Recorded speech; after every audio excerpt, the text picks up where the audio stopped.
Welcome back to another high-yield episode of the Dr. Stem Cell Clinical Revision Podcast. I'm Andrew. And I'm Ava.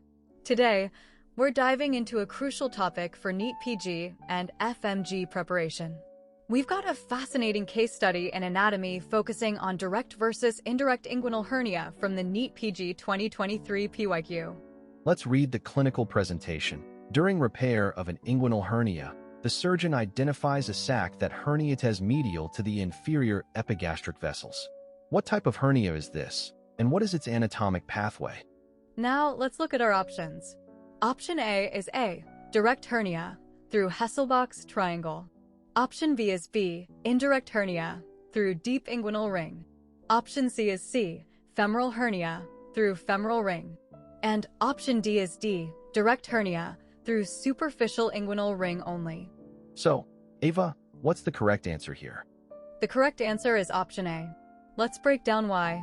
Direct inguinal hernias protrude medial to the inferior epigastric vessels through Hesselbach's triangle, pushing directly through the transversalis fascia.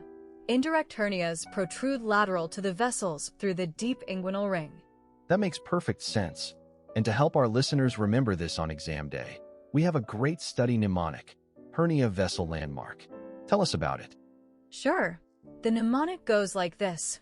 MDs don't lie medial to inferior epigastrics equals direct hernia, Lat-Ind Lateral to inferior epigastrics equals indirect hernia, Hesselbach Borders Rectus abdominis, medial. Epigastric vessels, lateral, inguinal ligament, inferior. That's super helpful. But we also need to watch out for the common exam trap. What's the pitfall here?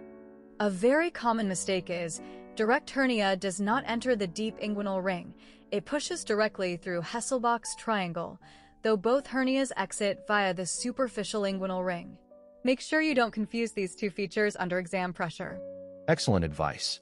Remember that, doctors. That's all for today's episode of Dr. Stem Cell. Follow us on Spotify, Apple, and Amazon podcasts for more high-yield daily revisions. Keep studying smart, and we'll see you in the next episode.